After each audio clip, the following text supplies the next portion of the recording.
2 test micro, les gentlemen sont plus qu'au niveau. De retour sont les super-héros, les vrais investisseurs frérot. Plus assez de doigts pour compter les lots, les pouces et les abos. Friday 10h, tu connais poto, ton rendez-vous, ta grosse dose d'IMO. Dédicace à tous nos haters qui font coucou en message perso. Savoir si la LCD c'est mort ou si on peut offrir les frais de port. Tu te demandes combien on pèse avec ton tout petit cerveau. Prends ton chiffre, multiplie par 2 et puis rajoute un 0. Salut à tous et bienvenue sur ce nouveau podcast des Gentlemen Investisseurs. Je suis Tony. Je suis Yann. Et c'est un grand plaisir de vous retrouver pour ce nouvel épisode Du vendredi, du dimanche, du samedi, du lundi. Du quand on veut. Du quand on veut. Et sur ce podcast, alors, on n'est Nous pas deux. Nous ne sommes pas tout seuls. Nous sommes 7. On est à 7. Nous sommes 4 à 7. Nous sommes 4 à 7, voilà. Car nous sommes en J'irai investir chez vous à 7 chez Nat et Christophe. Comment vous allez les amis? Bien. On vous laisse vous présenter. Je suis Nathalie. Ok. Je suis mariée à Christophe. Et voilà, et on habite à Ballaruc-les-Bains, la première station thermale de France, à côté de Sète. Voilà, tout simplement. Merci à vous de nous avoir fait confiance, de nous recevoir. Et on est très heureux de vous avoir de toute façon. Nat, pour ceux qui te connaissent... pour ceux qui te connaissent à travers l'historique qu'on a fait, donc est-ce que tu peux rappeler le compte Insta? Oui, ton compte Insta. Moi je suis donc Nat_Delpuech. Donc Nat_Delpuech. Ok, bien. Et Christophe qu'on retrouve nulle part.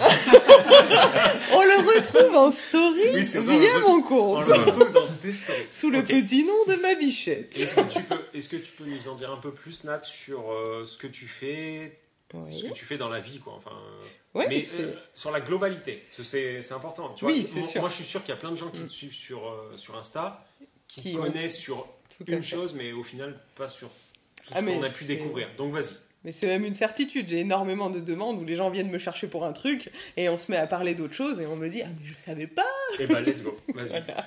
Eh ben, je suis Nathalie, j'ai 37 ans. À la base, je suis designer d'intérieur. Okay. Et sinon, je suis propriétaire d'une résidence de meublé dans laquelle je reçois des curistes essentiellement, mais tout ça est en train d'évoluer. Et aujourd'hui, on reçoit des vacanciers, tout type de voyageurs, sur Ballaruc-les-Bains. Okay. Donc voilà, pour cure et pour tout type de séjour. Tu es l'exemple même de la question d'il y a 2 semaines.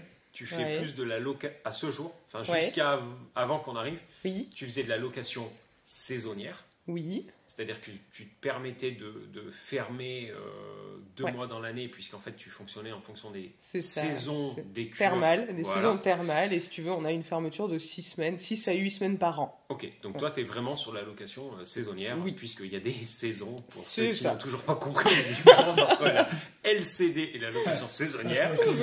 Voilà. Et par contre, peut-être que maintenant, tu vas faire et de la location saisonnière et de la LCD.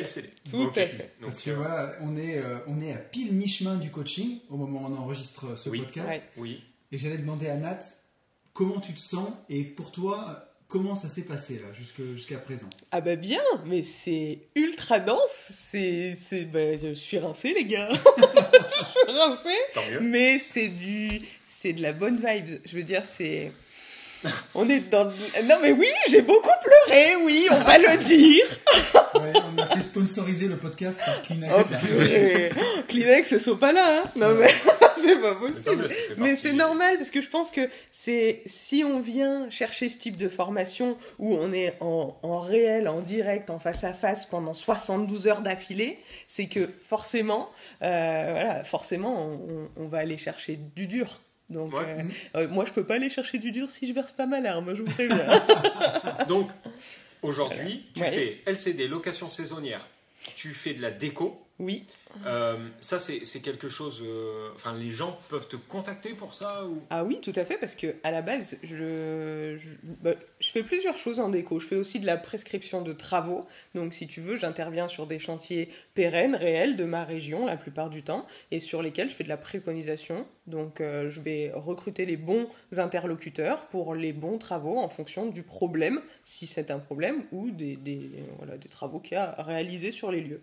Et puis, après, il y a aussi toute une phase de recherche de décoration. J'ai fait aussi de l'accompagnement pour du shopping déco, voilà, ou alors aussi du homestaging dans le cadre de vente immobilière. Génial. Ouais. Top. Et je suis obligé de tirer Mais vers je du t'en nez. prie.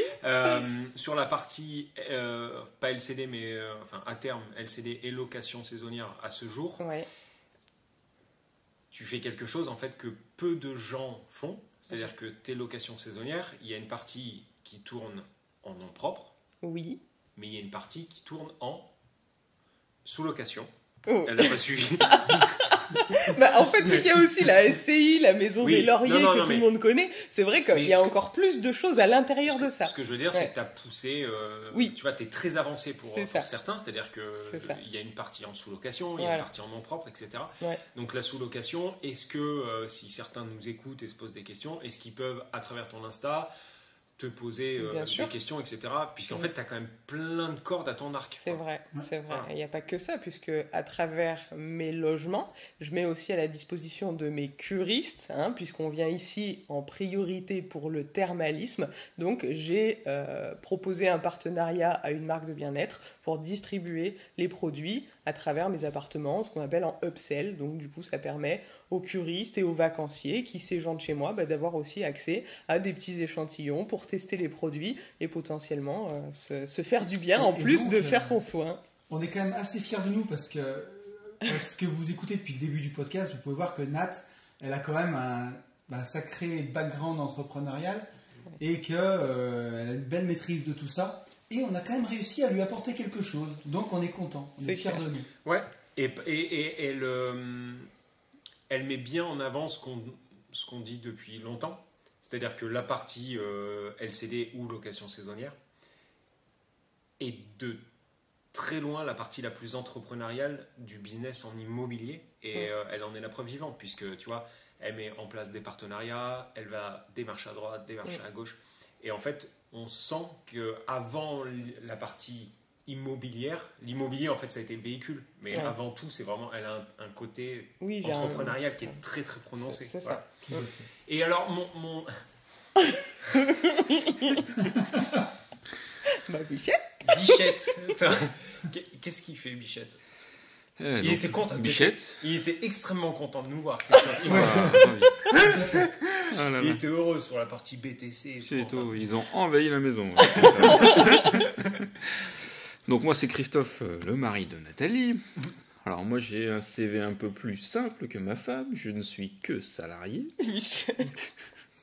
Il en faut aussi un petit peu. Donc moi je suis ingénieur commerce-service donc chez Schneider Electric. Et je m'occupe de la région Languedoc-Roussillon pour tout ce qui est vente et service après-vente des onduleurs Schneider Electric. Voilà.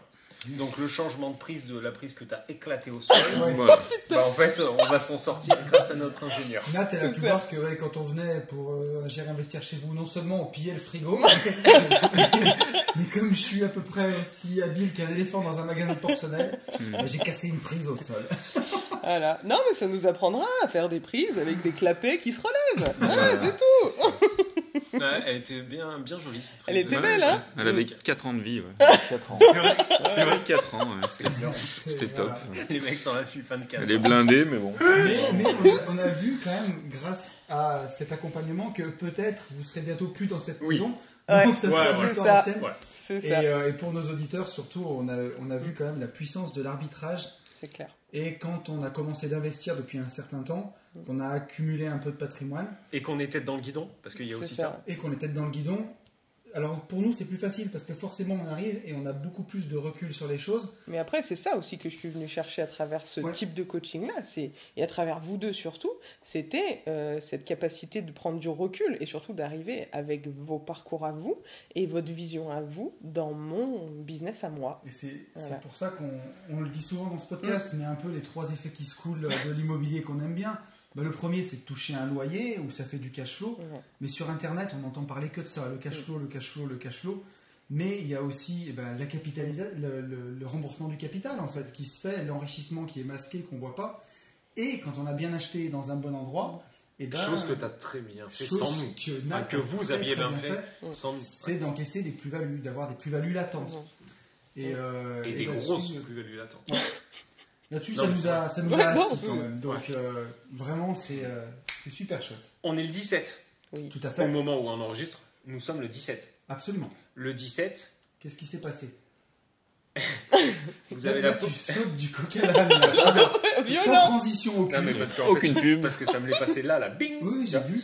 Et en fait, ça y est, vous pouvez tous vous offrir un sweatshirt à capuche rose. Le noir est claqué au sol, c'est beaucoup trop commun. Voilà. Mais par contre, on peut les acheter en bleu, en rose, en orange. Donc en fait, la boutique des Gentlemen est enfin en ligne. Voilà. Absolument. Et si je peux rajouter, j'ai eu l'immensissime honneur d'essayer un modèle rose du pull. Et pour rendre à César ce qui appartient à César, le modèle, la dénomination exacte du modèle, c'est rose poudré. Ouais, voilà, c'est ça. Vraiment que... c'est ça. Non, mais j'aime beaucoup le rose.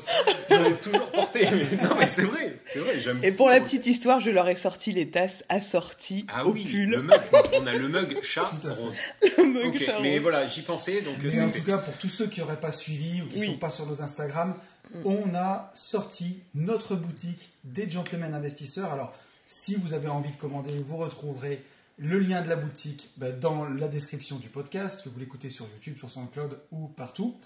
Et vous verrez, donc on a fait des t-shirts, des sweats. Et non, c'est là où je t'arrête. On n'a rien fait du tout. Nous, on n'a rien fait. Un grand big up. Ah, mais vas-y. Non, vas-y, je t'en prie. Un grand big up, en fait, effectivement, la personne qui... Nous, on a eu l'idée. On a veillé à ce que tout se passe bien. Mais par contre... Alors, il y a eu aussi Ben, mon associé, qui a eu beaucoup d'idées de modèles. Ouais. Mais la personne qui les a mis en pratique et en... designé, si on peut appeler ça comme ça. Et au final, qui gère le compte des Gentlemen et qui gère cette boutique, en fait, c'est Léna qui nous avait... Chère Léna, qui nous avait fait la vignette du podcast. Ouais, la vidéo du podcast, enfin le dessin animé du podcast. Qui va avec notre super générique. Qui va avec le générique, que vous retrouverez si tout va bien, si on le fait au Weekend Wakeboard IMO. Yes. Puisqu'en fait, pareil, en termes de nana très entrepreneur, à l'âge qu'elle a, il y a de quoi dire. Donc elle sera là. On précise, Léna a 17 ans. Voilà. Et elle va vous rentrer dans la bouche, quoi. Pour tous ceux qui ont des... Non mais, attends, pour tous ceux qui ont des excuses, qui viennent au wakeboard en disant oui, mais gna. Elle déboîte, quoi. Enfin, elle découpe de la tôle. Tu vois, c'est la nana, elle se pose pas de questions. 17 ans, c'est bing badaboum. Donc voilà, grand big up à elle. N'hésitez pas à aller voir sur la boutique parce que non seulement il y a les suites, si vous avez suivi nos stories, nos Insta, les suites avec le logo de Gentlemen Investisseurs, mais il y a aussi d'autres suites le mug plus sympa, il y a le mug, les t-shirts, il y a plein de trucs assez cool. Donc voilà, n'hésitez pas. Voilà. Ouais, tout à fait. Si vous avez envie de vous offrir un t-shirt un peu cash flow indépendance financière, plutôt que d'aller filer du fric à Cédric Anissette, faites travailler les Gentlemen, faites bosser Léna, ça sera beaucoup plus cool. Bon, sur ces bonnes paroles, on aurait une petite news, mon cher ami. Une petite news, puisque je ne sais pas si vous avez suivi, fidèles auditeurs des Gentlemen, mais il y a eu un stock de Bitcoin qui a été saisi et il y a eu une vente aux enchères qui a été organisée et qui avait lieu au moment où on enregistre ce podcast, donc le 17 mars.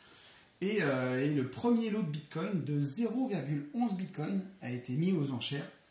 Et donc, le commissaire-priseur qui a lancé ces enchères, c'est parti mais en fusée. 10 000, 15 000, 20 000 euros. Elle a tout arrêté, elle a recommencé les enchères. Elle a précisé que c'était 0,11 Bitcoin, que ce n'était pas 1 Bitcoin, puisque aujourd'hui, on parle, le cours du Bitcoin 55 000 $, je crois. 55 000 $. 600 $. Donc 0,11 Bitcoin, on est sur du 5 600 $, 5 000 euros. Et bien figure-toi que ce lot s'est vendu de 0,11 Bitcoin à 26 800 euros, soit 5 fois le prix du marché. Voilà. Qu'est-ce qu'on en pense ? Franchement, en fait, j'en pense pas grand-chose. Mais la question, c'était une vente aux enchères qui était que par Internet. Enfin, comment ça s'est passé ? Non, ça a été physique. Physique, ouais. D'accord. Il y a des... Ouais. Non, j'en pense rien. Enfin, c'est marteau un peu, tu vois. On se demande pourquoi acheter un lot de Bitcoin à 5 fois le prix du marché. Christophe. Christophe qui est un grand fan de crypto-monnaie. Un grand fan. Non, je sais pas. C'est comme la crypto-monnaie, ça. Aucun intérêt. non mais au-delà du fait que tu vois t'as un avis tranché pour le coup.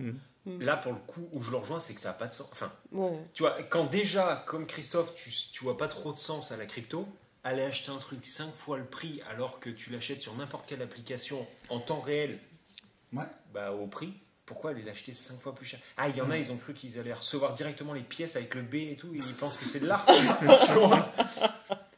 J'en sais rien. Dans l'article, tu vois, ils soupçonnent que c'est une société qui a acheté ça, qu'elle a voulu faire un coup de pub et faire parler d'elle. Enfin, s'illustrer en faisant n'importe quoi, il y a mieux, quoi. Sauf si la boîte s'appelle Pignolo, quoi. Tu vois ce que je veux dire? Nous sommes des Pignolos. Non, mais c'est vrai, ça ressemble à rien. Ouais, c'est bizarre. C'est... Donc voilà, mais tu vois, c'était la première vente aux enchères de Bitcoin et achetez-les sur les exchanges, quoi. Ça valait pas le coup, là. Ouais, carrément. Et des fous furieux qui faisaient n'importe quoi. Ok. Je vous propose, mes amis, qu'on prenne un message de Paul-Henri. Paul-Henri qui nous passe un peu de pommade au début, mais on va tout lire parce que ça rebondit un petit peu sur le podcast qu'on a fait la semaine dernière où on se posait la question si on était, nous aussi, des gourous, quoi. Ah oui, exact. Okay. Donc, et voilà. d'ailleurs... Oui. Je te coupe. Je t'en prie, oui, je l'ai Au calme. C'est un podcast où on a eu énormément, mais vraiment sans rire. Sur YouTube, je crois que c'est la vidéo où on a le plus de retours. Un grand big up à Yasmine qui nous fait de retours. En fait, elle fait de la philo, Yasmine. Yasmine, elle est indépendante financièrement, donc elle a le temps de faire des messages. Mais c'est hyper chiadé. Mais je crois que c'est la vidéo où on a le plus de commentaires hyper fondés. Hyper bienveillant, donc ça merci, mais tu vois, des trucs vraiment carrés, et voilà, donc merci pour ça. Ça fait très très plaisir. Ouais, franchement, donc Paul-Henri qui nous dit: salut Yann, salut Tony, j'espère que vous avez la forme. Ça fait un petit moment que je me dis qu'il faut que je vous écrive, j'attendais le bon moment, mais comme vous le dites souvent, le meilleur moment pour quoi que ce soit n'existe pas. Je tenais tout d'abord à vous remercier pour le contenu que vous délivrez chaque semaine sur ce podcast, et chaque jour sur Insta, c'est vraiment top. Hashtag valeur gratos. Bien vu, mec. Vous avez les pieds sur terre et ça rassure les néo-investisseurs, entre guillemets, tu vois, il fait écho au podcast la semaine dernière, et permet aussi de faire le tri sur certains contenus poubelles qu'on trouve. Je voulais rebondir sur ce que disait Yann concernant sa volonté de peut-être arrêter sa formation Starter Cash. C'est fait. C'est fait? Oui, tu le sais. Non, mais je le sais. Oui, je suis étonné pour d'accord. Oui, comment? Mais tu as arrêté Starter Cash? Ouais, c'est fait. En fait, peut-être que... Voilà, peut-être qu'elle reviendra, j'en sais rien, peut-être plus tard, mais... Eh bien, Paul-Henri nous dit: on a justement trop besoin de personnes vraies comme vous, qui ont cette volonté de transmettre quelque chose, sans nous la mettre, comme dit Yann, ou nous ouvrir en deux. Il précise quand même: j'ai hésité entre les deux expressions, j'ai mis les deux, comme ça double le plaisir. Tony, je ne t'oublie pas, j'ai reçu ton livre il y a quelques semaines, il est vraiment très bien fait et ultra complet. J'en profite, il est dispo, cliquez sur le lien dans ma bio. Lui, il n'a rien arrêté. Moi, j'ai rien arrêté. Vous pouvez commander mon livre, ça fait plaisir, c'est la famille. Je suis actuellement en recherche de ma RP avec le terrain pour faire une première petite division des familles, justement. Félicitations à toi, Paul-Henri. Il y a quelqu'un qui m'a écrit encore récemment pour me dire qu'il avait acheté une maison, fait une division, et qu'il avait encaissé une plus-value de, je sais plus, 35 ou 40 000 euros. Donc ça fait plaisir. En partie grâce à toi, c'est ça? C'est pas grâce à moi, mais en tout cas, le livre a inspiré à le faire. Donc lourd. Donc, bravo. Voilà, quand je me revois... bravo à lui, bravo à toi. Voilà, ça fait trop plaisir, quoi. Donc, 20 balles d'acheter, 40 000 euros, 35 000.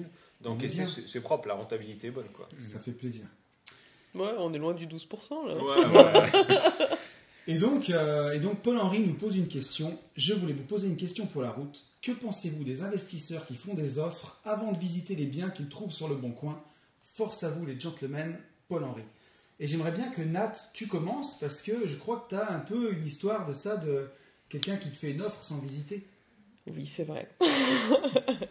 En fait, cette anecdote, je l'ai déjà racontée quand on faisait des lives ensemble le vendredi soir.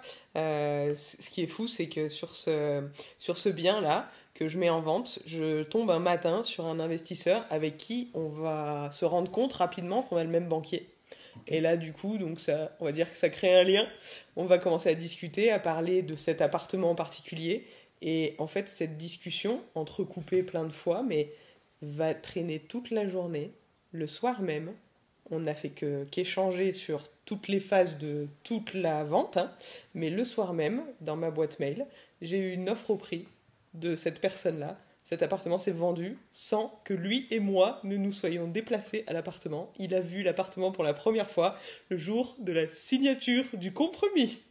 Ah oui, carrément. Carrément. Le jour du compromis. Ouais, le jour du compromis. Et attends, tu sais pas ce que j'ai fait? En digne belle blonde que je suis, j'ai oublié les clés. Le moment d'aller visiter, je le rejoins en bas. Et là, je m'approche de la porte d'entrée de la résidence. Ah là là, mais un coup d'électrochoc qui me traverse le corps. Je vois visuellement mes clés sur mon bar de ma cuisine chez moi. Et là, je fais, non, blonde, t'as pas fait ça. Si, t'as fait ça. Et là, je me démonte pas et je lui dis, écoutez, venez, on va commencer par boire un café, on peut pas monter tout de suite, hein, on n'a jamais vu l'appartement. Je me suis absentée, j'ai bombardé, je suis allée chercher mes clés. Allez, nickel, tout va bien. Et à l'arrivée, c'est bon. Ah bah à l'arrivée, oui, on est toujours en contact. Donc il t'a fait l'offre au prix, sans discuter, sans voir l'appart, il a signé le compromis et il a acheté. Voilà. Donc tu as une bonne expérience, toi, d'un investisseur qui fait une offre sans voir le bien. C'est ça. À l'inverse, est-ce que toi, en tant qu'acheteur, tu l'aurais fait? Tu sais que j'ai été d'une transparence et je pense que dans ma façon de lui vendre l'appartement, parce que là clairement c'est comme ça que ça s'appelle, hein, je pense que j'ai été tellement honnête, transparente, précise avec toutes les informations, de toute façon comme quand je monte un prêt ou quoi que ce soit, je suis allée au bout du truc, c'est pas pour être prétentieuse, c'est vraiment pour vous dire que tout est possible du moment qu'on s'en donne les moyens correctement et qu'on met toutes les chances de son côté pour que ça fonctionne. Et là, réellement, cet appartement, je crois qu'au matin, quand j'ai compris qu'on avait le même banquier, qu'on avait la même fibre, je me suis dit, c'est lui, je lâche rien, je lui vends. Alors, attends. Ouais. Oui. Quand tu dis... Je voulais rebondir là-dessus, parce que on voulait un moment, on s'est dit, il faut qu'on fasse un podcast là-dessus. Ça fait 3 ou 4 fois que je te dis, il faut qu'on fasse un podcast sur l'importance de la vente. Quand tu dis, je lui ai vendu un produit, je le lâche pas, etc. Ouais, mais c'est bienveillant. Je dis pas que... Tout à fait. Voilà, et c'est dans le bon sens du terme, dans le Par sens contre, où je sais que c'est ce qu'il recherchait, que j'avais la bonne proposition pour lui, et que ce que je voulais pas, c'était me saboter en ne connaissant pas ce que j'allais lui proposer, alors que c'est pas le cas. Est-ce que tu penses que la force de vente que tu as en toi sans même peut-être le savoir, mais en tout cas je l'exploite pas. Oui. Je pense que tu l'exploites sans t'en rendre compte. C'est complètement différent. Peut-être. Mais t'as... Enfin bon, bref. Ouais, on s'en fout. Non, on s'en fout pas. Oui, mais on pourra en parler pendant 2 heures. Mais est-ce que tu penses que toi, en tant que Nathalie, avec ta façon de lui vendre ce produit, tu as eu un impact pour arriver à ce résultat? Est-ce que tu penses que Christophe, Anto, peu importe, ou Madame Duchemol auraient réussi à lui vendre de la même manière? Parce que oui, tu as été précise et tout, mais est-ce qu'il y a eu un acte de vente par, tu vois, un closing, des trucs vraiment pure vente qui ont aidé ou absolument pas tu as juste été précise et transparente et du coup il cherchait quelque chose de... Mais je pense que je correspondais tout à fait à ce dont il avait besoin, point barre. Quelque part, il y avait une grosse dose de chance et de bonnes personnes au bon endroit avec le bon produit. C'est ton authenticité qui a payé. Oui, mais je pense. Mais tu vois, tellement authentique qu'aujourd'hui, cette personne, j'ai son bien à la sous-location, je m'en occupe, et on est en contact, on se tutoie, on est limite les meilleurs amis du monde, et je sais qu'on travaillera ensemble sur d'autres projets à l'avenir. Il n'y a aucun problème avec ça. C'est ouf. Ah ouais, non, c'est un truc de fou. Ok. Pour répondre à la question de Paul-Henri, toi, t'en penses quoi des gars qui font des offres sans visiter? Est-ce que tu fais ça, toi? Je sais pas, ça me paraît ouf. Moi, perso, non. Alors, tu veux que je te dise, pour te donner mon sentiment, j'ai un gars qui me l'a fait une fois, quand je vendais mon premier bien, mon premier immeuble, qui m'a fait une offre au prix sur le bon coin, tu vois, sans visiter. On a mis une date de compromis, puisqu'il n'était pas du coin. Quand on a signé, je lui ai envoyé les DPE et tout, et derrière on a mis la date de compromis, et la veille de signer chez le notaire, il m'a envoyé un papier, je sais plus, un mail, en me disant qu'il voulait rebaisser le prix de je sais plus combien de milliers d'euros. Bon, je l'ai bloqué, j'ai appelé mon notaire, j'ai dit on annule tout. Ça n'avait aucun sens. Après, en fait, sur des zones tendues, Tu vois, je pense que nous, on n'est pas dans des zones assez tendues. Sur des zones extrêmement tendues, je pense que ça se fait et que c'est un peu rentré dans les mœurs. Mais moi, je suis pas dans une zone tendue. Le mec, je sais pas trop comment je le prendrais. Par contre, ça m'est arrivé de le faire moi une seule fois. Où j'ai trouvé un bien sur le Bon Coin avec un agent IMO que je connaissais et dans un secteur que je recherchais, c'est l'appartement qu'on a en LCD. Ou quand j'ai vu le bien sur le Bon Coin, je l'ai appelé et je lui ai dit tu l'enlèves, je le prends. Oui, mais pas. Ouais, non, mais alors là, c'est. Parce que je savais où il était, je savais dans quel immeuble il était, mais et je savais que je le voulais. La démarche est différente. Si c'est, tu vois, dans une agence que tu connais la personne, appeler quelqu'un, dire on est bien d'accord que c'est tel produit, machin, tu me connais, c'est bien ça que je cherche. Oui, Anthony, c'est ça, ok, je le prends. La démarche est complètement différente. Je suis d'accord. Qu'aller envoyer un mail à quelqu'un que tu n'as jamais vu, lui dire je vous fais une offre à temps, tu peux te faire enfler 10 fois. Ouais, surtout que ça vaut rien une offre secrète. Oui, alors après, effectivement, j'ai envie de dire quand tu es acheteur, autant le faire. Puisque si le mec dit ok, pourquoi pas, tu t'engages très peu. Mais non, je ne l'ai jamais fait. J'ai pas trop de recul là-dessus. Par contre, demain, j'ai un mec qui me fait une propo avec un gros coup de fracasse. Ce que je fais, je pense, c'est que je lui envoie un message en lui disant, tu vois, il met un coup de fracasse à 100 000 au lieu de 150, tu vois, ou à 120 au lieu de 150, bah, je pense que, me connaissant, je lui dis, ok, très bien, pour les 120 000, on fait comme ça, et pour les 30 000 restants, comment on fait, tu vois. Ouais, je pense que je le prends pour un connard. Ouais, tu sais à quoi ça me fait penser? Ça me fait penser au mec sur le Bon Coin. Tu vois, moi, ça m'est arrivé encore récemment, je sais plus, quand je mettais des meubles, quand j'ai déménagé, où tu mets un canapé à 300 balles et tu as un mec qui t'écrit sur le Bon Coin, je vous en propose 100 €, tu vois. Alors, tu sais que ton truc est déjà bradé. Et il y a des fois, ça me gavait tellement que je le faisais exprès, je lui mettais, ok, vous venez le chercher quand? Et là, le mec te repose des questions derrière. Il a des accros, il est propre. Je lui dis, mec, tu viens de me faire une proposition ferme, je te demande quand tu viens le chercher. Me demande pas s'il a des accros, me demande pas. Tu vois, disons que c'est le type de mec qui pense qu'il achète un porte-avions à ce moment-là. Ouais, voilà. Mais en fait, c'est un canapé de 3 places, quoi. C'est ça, exactement. Et ben là, si on te fait une offre au prix sur le Bon Coin sans avoir vu le bien, enfin moi, ça me paraît dingue d'acheter de l'immobilier comme ça. Ouais, après, encore une fois, dans des zones tendues, je pense que ça se fait plus que, tu vois, dans les marchés, j'ai pas le temps. Bonjour, vous avez le temps? Non? Eh ben moi non plus, ça tombe bien, je vous fais une propos. On n'a pas le temps, j'ai pas le temps, nous avons pas le temps, tu vois. Dans des zones tendues où tu sais que tu achètes un emplacement qu'il arrive. Ouais, complètement. Concrètement, vous êtes bien là? Oui. Que ça soit il se claquait au sol ou pas du tout, bah, de toute façon, ça vaut tel prix. Bon, bah, ok. Tu vois? Non, c'est sûr. Donc voilà, mais par contre, à Perpète-les-Oules, pas génial. Ok, bon. On a un petit message de Delphine. Si je dis un petit message, c'est pas un vrai. C'est un roman. On a un roman de Delphine. Laquelle? J'arrive pas à savoir, moi, toutes les Delphines. On a trop de Delphines. C'est une Delphine qui me dit, tu vas me voir si tu l'identifies. Salut les gentlemen, je passe à l'action et vous envoie cette fois-ci un mail en bonne et due forme au lieu de spammer Yann sur son Insta pour mes questionnements sans fin. Oui. Elle nous parle d'un appartement à Lyon. Ouais, tout à fait. Ouais. Alors, elle nous dit, alors j'ai édulcoré le message. Elle voulait faire de la LCD. Ouais, dans un étage, au 4e. Si, je remets, ça y est. On va avoir le temps d'en parler. Oui, Nathalie se fout de ma gueule. non. Parce que j'ai vu que moi, il captait pas tout de suite quand même. Si, ça y est, je sais complètement. Oui, effectivement. Alors, elle nous dit, Nathalie, donc pas Nathalie, Delphine. Non. Delphine nous dit, j'ai édulcoré son message parce qu'elle m'avait vraiment fait pour le coup un vrai roman. Là, c'est juste une nouvelle. Voilà. J'ai coupé un peu. Nous avons acheté un studio que nous avons loué plusieurs années en location nue, puis ensuite en LMNP. Depuis que nous sommes formés à l'immobilier l'an passé, que nous suivons les podcasts et les stories des gentlemen, ça fait plaisir, nous avons pour optique de gagner en rentabilité sur nos biens actuels et d'acheter désormais des biens rentables avec cash flow. Alors ouais, là vous avez été peut-être trop formé, un peu déformé peut-être, mais bon. Nous avons refait nos calculs pour notre studio de Lyon et il nous faut absolument le rentabiliser, sinon le vendre. Là est notre dilemme. Actuellement, sa rentabilité est de 6,6% brut. Il est au 5e étage sans ascenseur. C'est un studio de 18 mètres carrés avec le charme du parquet et des poutres, mais un peu dans son jus, surtout la salle de bain à refaire. Nous l'avons acheté 68 000 €. Il nous reste 7 ans à payer. Son prix moyen actuel serait d'environ 90 000 €. Donc là, rapide calcul, on a 22 000 € de plus-value latente sur ce bien. Si nous choisissons de le vendre, ce serait pour investir le cash dans de nouveaux projets IMO plus rentables. Car oui, notre objectif est de continuer à investir par la suite alors que notre taux d'endettement atteint 35% aujourd'hui. Autre choix, le passer en LCD avec l'aide de la formation Diane. Pas de bol, il l'a viré d'Internet. C'est ça. Mais cette option engendrerait au minimum 10 à 15 000 euros de travaux.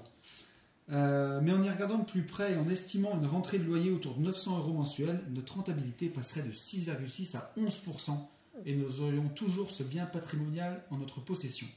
Cette dernière option nous met des étoiles dans les yeux, mais elle engendre aussi une stratégie ambitieuse pour ce petit appartement sous les toits et nous oblige à reprendre un crédit pour financer les travaux. Alors les gentlemen, est-ce que notre dilemme n'en est pas un pour vous? Quel arbitrage vous semble le plus approprié? Merci beaucoup, Delphine. Bah réponds-toi, parce qu'en fait, si tu veux, moi j'ai déjà eu... Enfin, on a échangé... Je sais, mais c'était confidentiel, c'était sur Insta, nos auditeurs ils savent pas. Ouais. En fait, sur le... Oui, c'est pas faux. C'est pas faux. Ouais, ça fait sens quand on réfléchit. Alors, en fait, sur le... On répond pas que à Delphine, là, tu vois. Ouais, c'est vrai ça. Putain, il est pas con, celui-là. Non, en fait, moi, sur le coup, je leur disais, ok, pour l'instant, trouvez une solution avec ce que vous avez aujourd'hui, tu vois. Sans parler sur sur du réarbitrage, machin, bidule. Alors que je sais exactement toi ce que tu vas dire. Ouais, 22 000 euros de plus-value latente. Ouh, c'est la folie. Ouais. Bon, ouais, moi j'ai dit, ok, aujourd'hui vous avez ça, faites-en quelque chose. Sachant que il y avait une petite différence, c'est que il y avait un locataire en place actuellement. Ce locataire allait se barrer, mais peut-être qu'un autre locataire allait revenir, et donc il y avait un délai de 4-5 mois où elle me disait, qu'est-ce qu'on fait pendant ces 5 mois? Est-ce que ça se tente en LCD? La question est vite répondue. Bonjour Yann, à Lyon, est-ce que tu penses que la LCD va fonctionner? Là, comme ça, même en ayant viré ma formation Starter Cash, je peux encore affirmer que ça devrait aller. Bon, donc ça c'était la première chose. Après, il y a eu le côté, on est au 5e étage. Et là, par contre, pour des LCD, ça commence à puer du cul. Parce que 5e étage, là, c'est un putain de frein. C'est-à-dire, tu peux avoir le même appartement avec... elle dit que la salle de bain est morte, enfin qu'il y a des travaux dans la salle de bain. Tu fais pas les travaux, tu es au 1er étage, on s'en branle. Tu fais des putains de travaux au 5e, et ben, je suis pas sûr que tu loues autant qu'au 1er. Bon. Maintenant, si... Là, limite, c'est limite un call, en fait, un mini coaching qu'il faudrait faire. Parce que si les travaux peuvent être faits par Tata Rachel et je ne sais trop qui, tu vois, c'est fait par eux, ouais, tonton Jean-Luc, c'est fait par eux, et ils peuvent refaire une salle de bain pour 2000-2500 balles, et bah, refaites la salle de bain, on la meuble, tu vois, on fait de la déco pas chère, c'est-à-dire ambiance cours des miracles, noz et action. Ça te coûte 500 balles, 600 balles, tu meubles, tu tentes de le mettre en Airbnb, ça mord, let's go, et on ne se pose pas trop de questions. Là, à la fin, dans nos échanges, si tu veux, il y avait un investissement travaux qui était quand même relativement conséquent, et donc, quand tu as 5-6 000 euros de travaux pour faire un test au 5e étage, face à 22 000 de plus-value latente, j'ai envie de te dire, j'ai bien fait de virer la formation Starter Cash parce qu'il faut peut-être plutôt vendre, tu vois. Après, par rapport à la formation Starter Cash, je tiens à vous signaler qu'il y a eu un copywriting qui a été fait, et bonne nouvelle, ça sort à 1290 euros seulement. Je suis un enculé, mais je le dis. Et donc, bah, voilà, moi j'y suis plus, mais elle est toujours en place, et à 3 fois le prix. Bon. Non, voilà, donc comprenne qui pourra. Voilà, pour revenir un peu à nos trucs. Encore une fois, Delphine, si tu peux faire des travaux pour pas cher, ça se tente. Si les travaux coûtent 6, 7 et qu'il faut remeubler derrière et que ça coûte encore 3 et que tu es à 10 000 alors que tu as 22 000 euros de plus-value, la tente, eh ben on dégage ça et on achète un autre bien. À condition de pouvoir acheter un autre bien, parce que c'est toujours pareil, hein, faire 22 000 euros de plus-value, mais par contre acheter un truc 40 000 euros plus cher que la plus-value qu'on vient de faire, c'est mordant de film aussi. Donc il faut que tout s'équilibre. J'ai raison, Christophe, là. Est-ce que j'ai eu un raisonnement d'ingénieur, là? Je sais pas si tu as eu un raisonnement d'ingénieur. J'aurais une autre proposition à faire. Eh ben, let's go. Donc du coup, moi ce que je ferais, c'est que je refinancerais l'appartement dans sa globalité en incluant les travaux. Tu as acheté sûrement cet appart il y a quelques années avec un taux élevé, qui n'est pas le cas aujourd'hui. Donc du coup, avec un taux plus bas en incluant les travaux, tu baisserais le coût de tes mensualités, augmenterais l'accessibilité et peut-être une meilleure rentabilité. Ouais, mais le 5...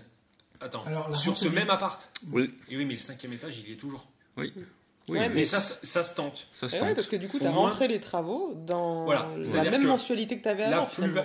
elle tente Elle tente, pour le même prix au final. elle refinance, Et- elle stoppe les mensualités le temps des travaux, ce qui lui donnera aussi de la latitude, pouvoir retrouver quelqu'un ou remettre quelque chose en place et repartir sur une nouvelle bonne base. Et au- j'ajouterais même que si elle se plante, elle le met en vente d'une meilleure façon, parce que du coup, Parce que le bordel est meublé neuf, et- neuf, ouais. meublé, refait. Alors ça Et voilà. c'est toujours un peu le dilemme. C'est-à-dire ça dépend comment tu as fait faire tes travaux. Ah ben, non, Parce de que- toute façon, c'est sûr. Mais... Est-ce que Tu retrouves peux le ne prix jamais des travaux retrouver. Voilà. Alors, Tu peux, si tu te ouais. fais violer. Enfin, si tu te fais violer, si tu prends l'artisan lambda et que tu n'as pas d'entreprise que tu connais et tout, en Après, one shot sur 6 mois, tu ne retrouves pas pile poil tes Non, euros. non, Mais non. par contre, mais dans le cadre Pas con- du recalcul avec le prêt, il a raison, ma bichette. Quand tu recalcules de cette façon-là, en fait, finalement, ces travaux, pas sorti d'argent. Enfin, tu vois ce que je veux dire? ouais, c'est ça. Donc, Ouais. en fait, elle peut aller chercher une vente rapide au 5e étage parce que son appart, il est à claquer au sol, mais dans le bon sens du terme. Et que du coup, bah, vu qu'elle a un truc bien, qui déchire, qui est tout refait à neuf, bah, ça va se vendre plus facilement, pas plus cher, plus facilement. Tu vois? Même Ouais, peut-être non, mais c'est avec vrai, une petite c'est vrai. plus-value. Il a Voilà. le raisonnement d'ingénieur pertinent. Exactement. Non, c'est pertinent, c'est sûr. Ouais. Toi, t'en aurais dit quoi, toi? Par rapport à ce que vous dites, moi, j'ai pas grand chose à ajouter sur tout ça. Forcément que quand moi je vois une plus-value là de 22 000 euros, Ah bah toi, oui, c'est- je me dis que c'est pas mal parce que. Après, c'est pas vendu en fait, non plus. Hein. Non. Ah oui. Mais si tu veux, ce qui m'ennuie un peu dans le message, dans le sens, c'est qu'ils ont l'impression d'avoir fait une mauvaise affaire, alors qu'ils ont acheté un bien 68 000 euros, il reste 7 ans à payer, je sais plus, je crois qu'ils avaient pris le crédit sur 15 ans, donc en 8 ans, ils ont fait 22 000 euros de plus-value.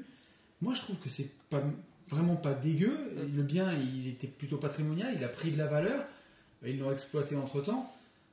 Il n'y a pas tout à blâmer, et 6,6% brut à Lyon. À Lyon, ouais, c'est pas dégueu. C'est vraiment pas dégueu.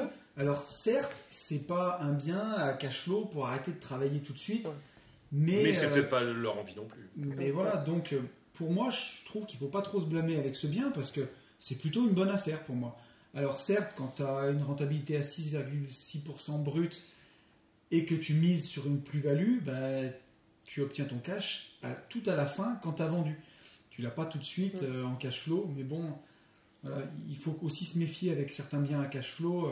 On en a parlé longuement dans le podcast de la semaine dernière, où il ne faut pas confondre vitesse et précipitation et voir que le cash flow, parce que bah, ça peut... tu peux te planter aussi, quoi. Si tu achètes dans un mauvais quartier en voyant juste le cash flow et que le bien il est super sur le papier, il y a peut-être que sur le papier qu'il est super, quoi. Donc voilà, mais ça peut être aussi intéressant d'arbitrer, encaisser ces 22 000 euros, mais on en a parlé encore aujourd'hui toute la journée dans ce coaching, c'est d'avoir un projet aussi pour cet argent. Parce que si c'est prendre 22 000 euros pour ne pas le réinvestir, ne pas faire boule de neige, c'est vraiment dommage. Mais s'il sert d'apport dans un projet encore plus rentable, eh ben c'est top. J'ai cru que j'allais m'étouffer. Ça serait dommage parce qu'il y a encore plein de trucs à lire. Ah oui, il y a encore plein de trucs à lire et puis il y a plein de trucs à manger tout à l'heure. Je Exactement. crois que, oui, alors, parlons-en du repas. Ah, parce que là, on est sur un. Là, tu on veux est parler sur du high repas, là, t'es level, sérieux? Non, mais j'allais dire qu'on n'arrive pas tous les deuxième soir du coaching. En général, On invite nos hôtes. on invite nos hôtes. Et avec le confinement, on n'arrive pas à les inviter dans un vrai Mais restaurant. c'est juste qu'on est trop bon, mec. Ouais, quand on est trop bon. On est d'une puissance. On avait senti en fait qu'il y aurait un couvre-feu à 18h. Ouais. En fait, il n'y aurait pas de confinement. Comme ça nous permet quand même d'aller faire déjà investir chez vous. Mais qu'il y aurait un petit confinou-minou, tu vois, Oui. donc couvre-feu, qui nous permettent de plus inviter nos hôtes au resto. Ouais, parce que, Donc là, on est sur un resto McDo. oui, à Baladruc-le-Yeuve, il n'y a que le McDo qui Baladruc le you. Ouais. Non, mais sans déconner. Non, mais par contre, cela dit, ce que tu dis est quand même vrai et c'est un peu fou. C'est-à-dire que la cambrousse de chez Matt, Ouais. c'était plus la cambrousse que là. Ah, Ah, ça bah c'est oui. sûr. Là, on est sur la côte. Et on avait 3 ou 4 possibilités. Et là, il n'y a que le McDo. Ouais. C'est quand même fou. C'est Et ça. donc là, tu t'es dit, tiens, on va lancer ça sur le Je me podcast. suis dit qu'on avait fait un record de McDo ce soir avec une commande à 100 boules. Ah oui, Oh ah mon oui, Dieu. oui, bah oui, non, ça, Donc voilà. ça, les gens qui nous ont reçus savent pourquoi. Là, tu sais, Et là, on est sur un projet 5 burgers chacun, donc déjà, le cash flow au McDo. au McDo, ouais. Je vous propose qu'on reprenne un peu de sérieux avec un mail de Vanessa. Vanessa qui nous dit « Hello les gentlemen, un peu de pommade, juste merci d'être vous. C'est beau. On attend vos podcasts tous les vendredis avec impatience et aussi le lundi pour celui de Tony, j'en profite. Merci pour les barres de rire et la valeur gratos. On voulait votre point de vue sur ce qu'on a l'intention de faire de la plus-value de notre RP et par extension de notre épargne. Donc ils ont pris 40 000 € à la vente de leur RP. Et on pense faire ainsi. Donc ils veulent s'acheter une grosse bagnole. Non, c'est une vanne. Parce Trêve que de Yann plaisanterie. était déjà en PLS. Là, là, Non, mais c'est ah, pas là le sérieux rose d'envoyer- poudré nous s'était envoyer ça. transformé. Ouais, nous envoyer ça à nous. Pourquoi Quelle drôle d'idée. Non, il nous dit trêve de plaisanterie. Il voulait mettre 30% en ETF, 10% en crypto, 10% en investissement autre, genre crowdfunding immobilier, et 50% en cash liquidité sur PEL, livret A. Waouh. Les Ah gros ouais, mots le là. PEL. PEL, livret A. Mais ça, c'est. Ça existe encore. Attends. Non, mais trêve de plaisanterie. Parce qu'on a bu une bière aussi. Hein, donc là, tout est au ralenti dans ma tête. Absolument. Les PEL, machin bidule, c'est vrai Ou c'est Non, une c'est boutade pas du tout une boutade. Ok, bah c'est de la merde. Oui, mais 50% sur un PEL. Le PEL. Non, mais. ça, alors, je crois que attends, c'est un truc. il y avait un projet derrière, mais Ah, pardon, vas-y. c'était 50% en PEL livret A pour d'éventuels apports pour nos futurs investissements locatifs ou pour faire plaisir à la banquière. Pour cette dernière partie d'ailleurs, vous nous conseilleriez quoi à part le fameux PEL et autres livrets A? Un PEL, c'est un plan épargne logement. Tout à fait. C'est Je le savais but, pas que quoi. ça existait encore. moi. Et en fait, c'est un truc pour pouvoir acheter à seulement 4,25 d'intérêt. Ouais, ou À l'heure 375. Ouais, ou 375. À l'heure où on est à 1,50 ou 1,20 sur de la RP. Donc en fait, je comprends pas l'intérêt de mettre sur un PEL, sachant que ça rentre dans, enfin ça rentre dans tout, c'est fiscalisé. Enfin le taux qu'on annonce, c'est du brut. Après, c'est refiscalisé sur l'IR. Ça rentre dans la masse successorale s'il vous arrive quoi que ce soit. C'est une grosse merde en fait, le PEL. C'est une grosse merde. Mais par contre, c'est non mais C'est vrai. Non, mais oui. c'est la vérité. Mais par contre, c'est un putain de ticket pour les banques. C'est-à-dire que Ça leur il y a fait la plaisir. journée du PEL. Je pense Ah, que mais- c'est le vendredi. Moi, j'y vais souvent le vendredi. J'entends parler de PEL. Donc en fait, ta banquière, elle a la journée du vendredi, c'est PEL, et vous claque du PEL plein la gueule en vous disant ouais, non mais c'est génial, c'est 2,75. Oui, mais 2,75 brut sur lequel je vais payer des intérêts, des impôts sur mon IR, c'est la sous-merde. Le livret A. Bon, ça c'était une feinte. Elle nous a fait une petite feinte pour voir comment on Livret A, c'est réagissait. combien le taux maintenant? 0,5 0,25. 0,5 ou 0,25. C'est Hein 0,5. 0,5. 0,5. 0,5. D'accord. Ouais, ton non. dernier mot. Et alors, C'est beaucoup mieux que ce que je c'est- disais, du coup, il y a mais 25 d'écart. par jour? Non. Ouais, bon, bref. Donc, Par mois? les livrets A, on n'en parle pas. Non. Ça, non, c'est non, non, une dinguerie, quoi. C'est un gros mot. Mais par contre, enfin, 50% en ça, je trouve ça beaucoup trop, en fait. Enfin, Alors, en fait- après, il faut pas être dans les extrêmes comme toi, avoir 14 €, tu vois, sur un livret A. Non, mais en vrai, tu vois, ils peuvent avoir 2000, 3000 balles sur un livret A, sur de l'épargne. En fait, s'ils veulent de l'épargne dispo, assurance vie. Assurance vie. Vous ouvrez un contrat d'assurance vie en ligne, alors surtout pas dans votre banque où ils vont vous prendre des frais d'entrée à 1,5, 2%. À la limite, il vaut mieux prendre une assurance vie dans ta banque que déposer sur un PEL. Hein. En fait, le seul problème de l'assurance vie dans ta banque, Oui. c'est qu'ils vont te prendre des frais d'entrée. Oui, Donc, mais si- ils pénètrent moins quand même qu'en te mettant un PEL. Ouais. Oh, sans déconner. Parce qu'un PEL dans une banque, tu vois ce que je veux dire? Là, c'est le nec plus ultra. C'est-à-dire que tu peux pas te faire plus mettre.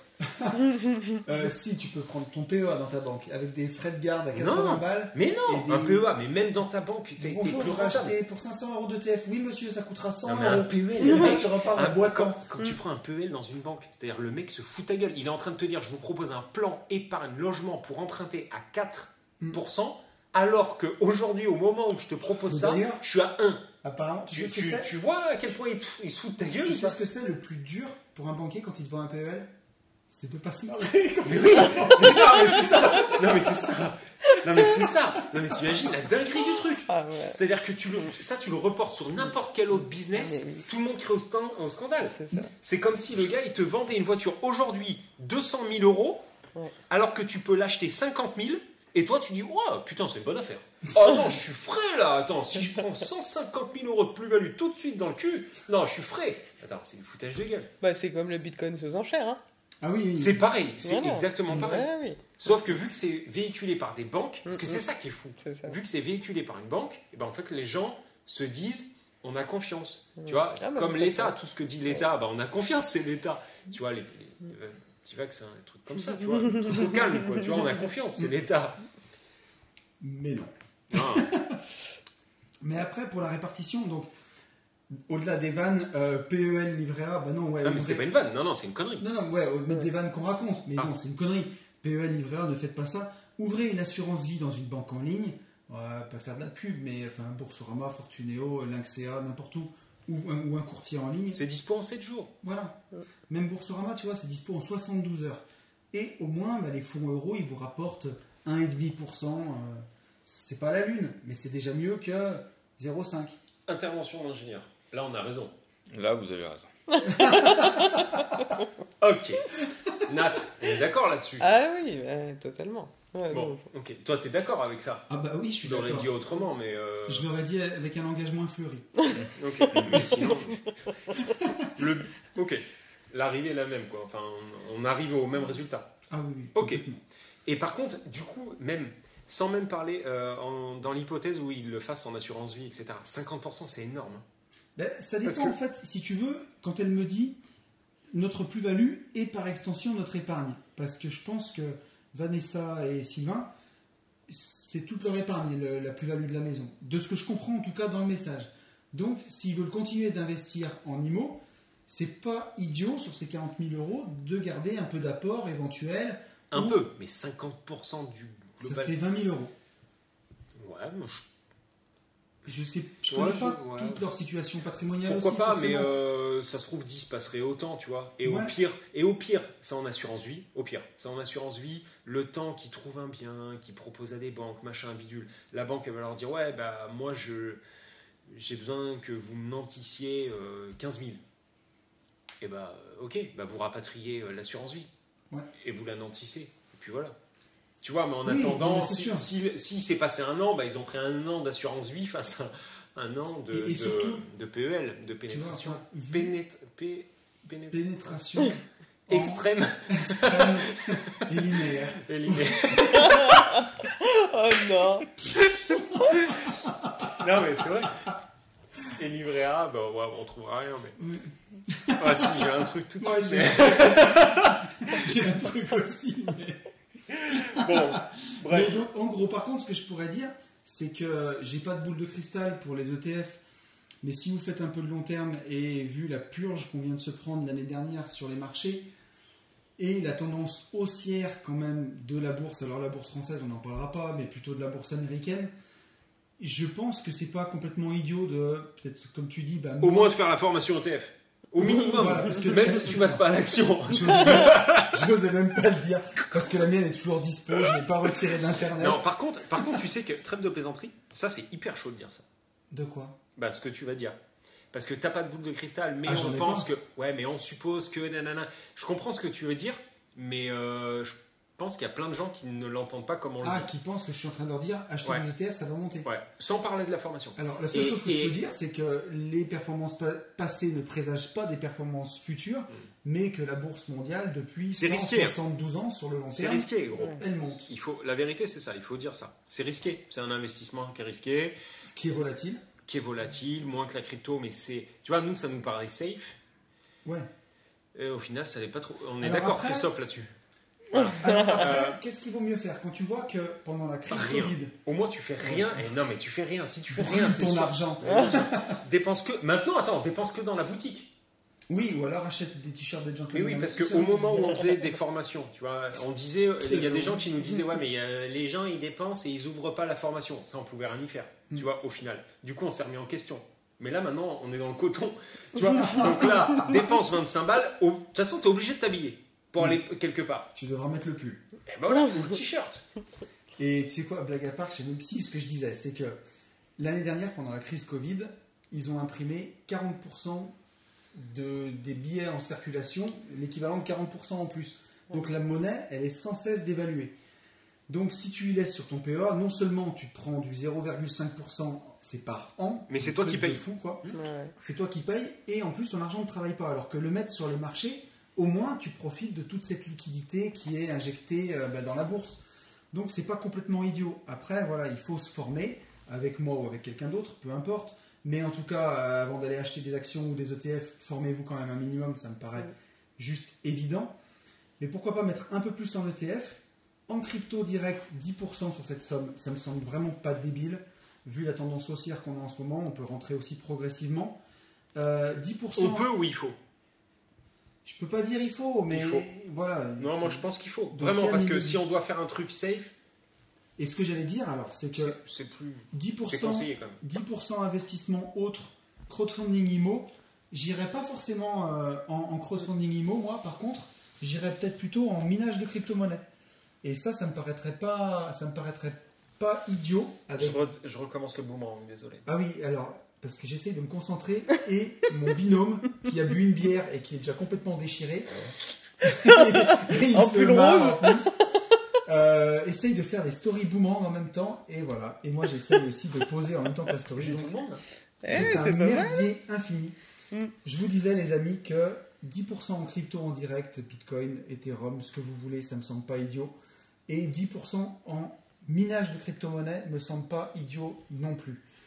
Christophe me fait des gros yeux en face de moi. Christophe, t'as un droit de parler, vas-y.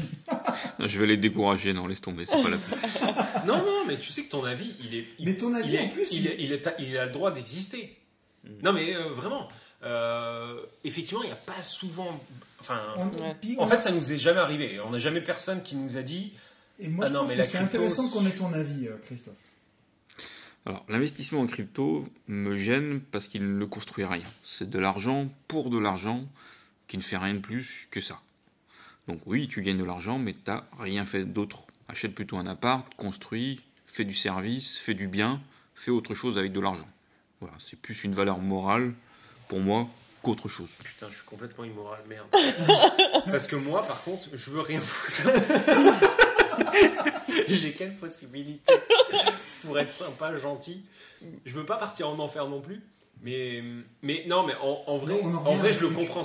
On en revient à la spéculation. On en revient à notre conversation d'hier d'1 heure. Et je comprends son point de vue. Et limite, heureusement qu'il y a des gens comme toi. Parce que sinon, il n'y a que des enculés comme nous. Non, mais en vrai. J'en peux plus. Non, mais c'est vrai.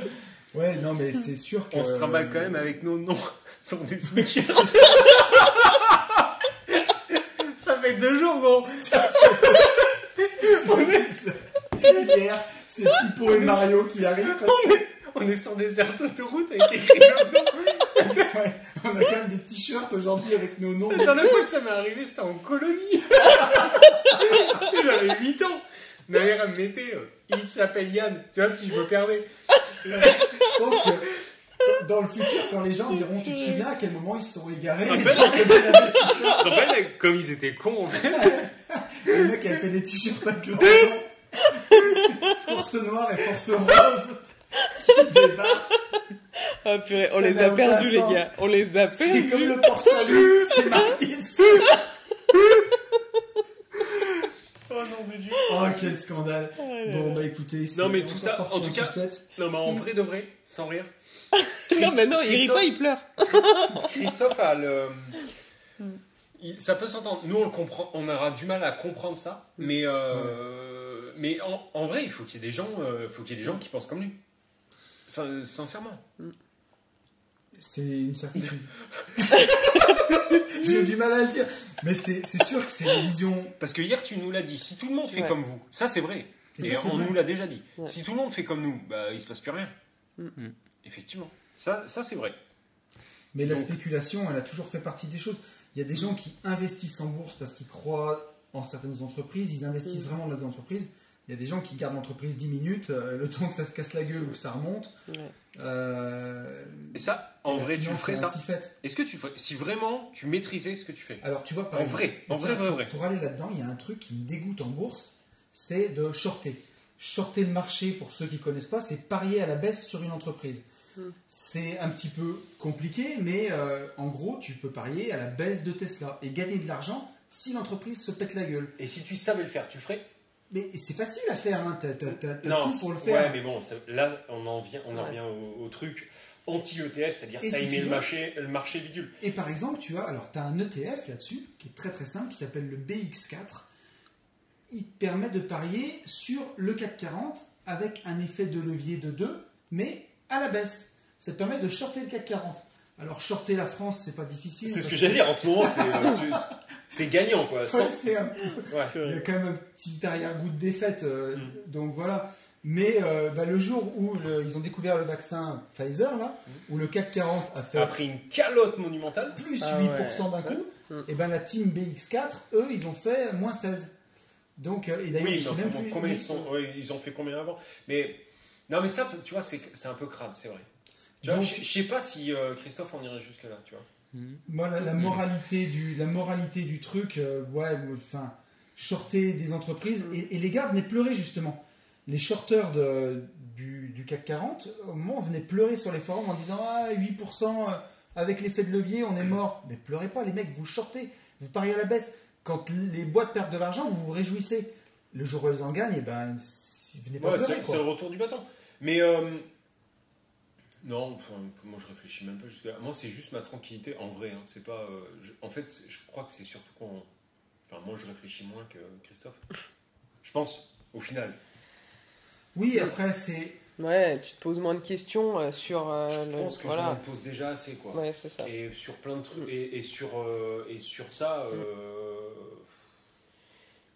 Bon, bref. Non, mais c'est sûr. Mais tu vois, après, on est mariés, on n'a pas du tout le même avis sur la question. Pour autant, c'est pas parce que Christophe veut pas faire de bitcoins ou d'investissement crypto, quoi que ce soit, que je n'en ferai jamais. Mais par contre, je rejoins complètement ses valeurs, puisque si moi je veux faire de la crypto et générer aussi ce genre de revenus-là, c'est aussi pour aider et pour avoir. Mais moi aussi, quelque part. Mais oui, c'est pour m'aider moi. Ouais, voilà.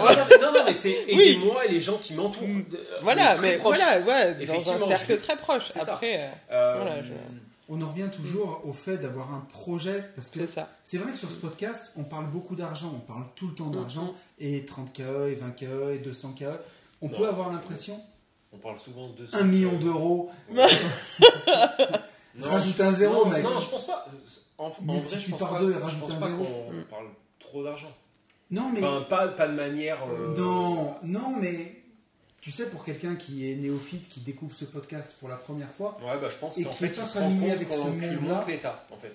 Qui le rince plus que nous, au final. Tu vois, donc... J'en peux plus. Non, mais c'est vrai.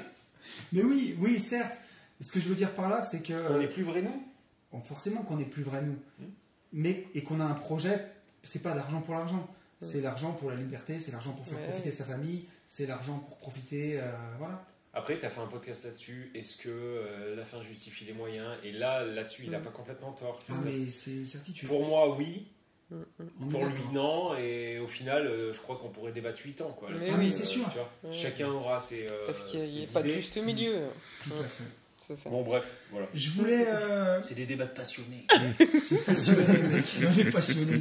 C'est la passion avant tout. En parlant de passionné, je voulais lire un petit mail de Jérôme. Jérôme, notre VTTiste de descente. Électrique. Ouais. Team VTT électrique. Big up, Jérôme. Mais carrément, ça arrive à des gens bien en plus. Je le respecte. Jérôme, il n'a pas de questions, mais il a un mail qui m'a fait plaisir et parce que c'est tellement plein d'énergie, plein de réussite. C'est la force du VTT électrique, ça. Tout de suite, tu as beaucoup plus d'énergie. Mais non, mais... Mais du coup, c'est cheaté. c'est un... Oh merde. Attends, j'ai Christophe avec moi et qui est de mon côté en plus. VTT musculaire, mec. J'ai un mail plein d'émotions là que j'ai envie de lire, bordel. On se tait. Donc émotion. Non, Jérôme, je voulais lire ce mail parce que c'est aussi un big up pour tous les investisseurs qui sont en train de bosser, en train de taffer, pour montrer que c'est possible, pour montrer que c'est possible de faire de l'argent, de le faire comme il faut, de ne pas faire n'importe quoi et de réussir. Et Jérôme, il nous dit: salut les gars, super podcast, encore une fois, dans l'état d'esprit du comptoir de Limo. Yann, tu portes bien la capuche bleue et tu as raison. Je suis aussi un fan de Sweat à capuche, ça me permet d'être dans un bon mood. Pour faire court, comme vous dites, agir et régler les problèmes ensuite, c'est la chose que je fais en ce moment. J'ai vendu 2 appartements ce mois-ci sur un coup de tête. L'un avait 5 ans et l'autre 2 ans.